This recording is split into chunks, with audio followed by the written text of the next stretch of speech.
Welcome back to the Dice Tower's coverage of the GAMA Trade Show 2015. I'm Eric Summerer, here with Grant from Columbia Games, and we're talking about two new/upcoming releases for you. Yes, hi. I want to first start with Victory in Europe. This is the latest in the Columbia Games block game series. Victory in Europe referring to World War II. Maybe that, you could pick that up from the guy on the front there. This just came out. This is hot off the press. I have one of the only copies that there is that isn't already spoken for the special Kickstarter with all the stretch goals. We did that whole thing and it worked really well. So, boy, it was a lot of things to put in this box, and we got all that done finally, and we are just now delivering to retailers and to the industry their copies, and they've been clamoring for them, so it's exciting. Excellent. What makes this different from other block war games you produced? Well, it's first and foremost, I would actually say not a lot on mechanics, on concept. That's on purpose. Yeah. But what is kind of sets it apart is its scope. It's epic. Okay. We've been making a lot of games that played in 2 to 3 hours in the last little while, and here we're gonna ask you to commit to 4 or 5. Okay. And there's a lot of blocks. Yeah. But a lot of variety, a lot of outcome. It's one of our biggest games in at least a decade. It's anticipated, and so we're excited about it. And I'm really waiting for the comments and the orders to come rolling in on the second wave, because the Kickstarter was pretty indicative.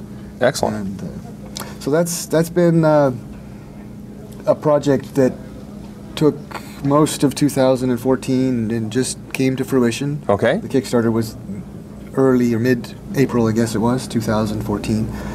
And then that'll segue into my next Columbia Games Kickstarter project, which will be launching sometime in the spring, April or May. We still haven't quite nailed that down. Okay.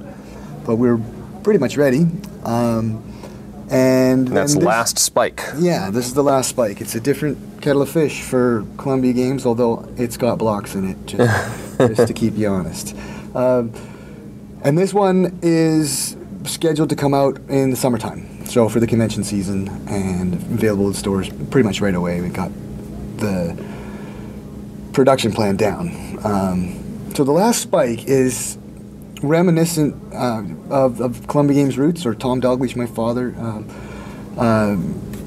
He came originally from wargaming and then into family-type gaming, did a whole bunch of those back in the mid-'70s, and actually this was one of them, although it was a little different. It was the Last Spike, and it was put out in 1975.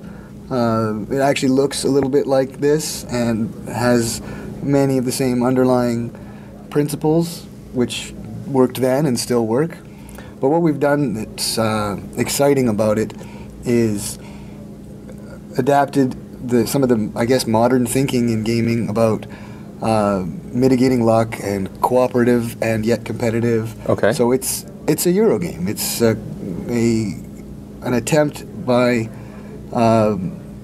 Columbia Games to answer that calling. We've kind of danced around it for a little while. Okay. And had this in our pocket for a good 5 years.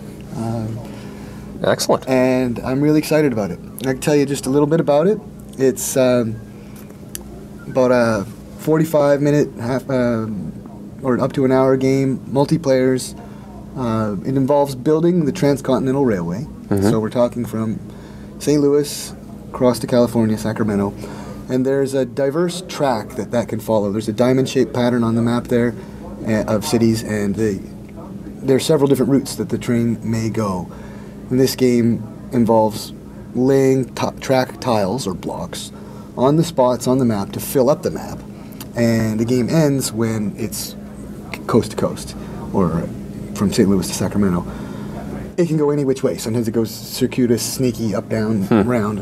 But what's going on there is there are cities that are the anchor points between the track segments, and the players have the opportunity to buy deeds, property, for the cities throughout the game. As they're laying track, then they also buy property, There's also an element of free government land grants early on in the game.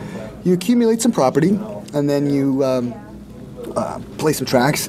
And when a track is connected between two cities, when there's 4 slots in there, when that's full, we have a payoff where any player that has a deed from either end of that little segment that just got completed gets paid. That you could kind of take the analogy of how when we roll the dice in the Settlers game, that everybody gets what they get. Yeah. It's like that in some way, but not random. You've predicated it on what you've invested in. So it goes like that, and over the course of the 45 minutes or so, it's up and down with your cash flow. That's the skill, really, is managing your cash flow and opportunity cost of which track to play as you go.